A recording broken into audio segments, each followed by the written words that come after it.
সোহরাওয়ার্দীতে ইসলামী আন্দোলনের মহাসমাবেশ, ১৬ দফা দাবি উত্থাপন ও জুলাই সনদের ঘোষণা। আজ রাজধানীর সোহরাওয়ার্দী উদ্যানে ইসলামী আন্দোলন বাংলাদেশের মহাসমাবেশ জনসমুদ্রে পরিণত হয়। সারা দেশ থেকে হাজার হাজার নেতাকর্মী এতে অংশ নেন। সমাবেশ থেকে দেশের বর্তমান প্রেক্ষাপটে অত্যন্ত গুরুত্বপূর্ণ ১৬ দফা দাবি উত্থাপন করা হয়েছে। দলটির মুখপাত্র এই ঘোষণাপত্র পাঠ করেন, যা উপস্থিত জনতার বিপুল সমর্থন লাভ করে। এই মহাসমাবেশে আরও একটি তাৎপর্যপূর্ণ ঘোষণা এসেছে। জানানো হয়েছে যে আগামী জুলাই মাসে জুলাই সনদ ঘোষণা করা হবে।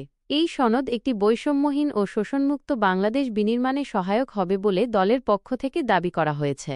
এই ঘোষণা ইসলামী আন্দোলনের ভবিষ্যৎ কর্মপরিকল্পনার একটি স্পষ্ট ইঙ্গিত বহন করছে এবং রাজনৈতিক মহলে আলোচনার জন্ম দিয়েছে।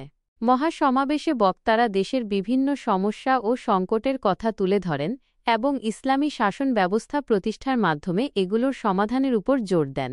১৬ দফা দাবিগুলোর বিস্তারিত বিবরণ এখনও প্রকাশিত হয়নি, তবে ধারণা করা হচ্ছে এতে রাজনৈতিক, অর্থনৈতিক ও সামাজিক বিভিন্ন বিষয়ে দলটির সুনির্দিষ্ট প্রস্তাবনা থাকবে।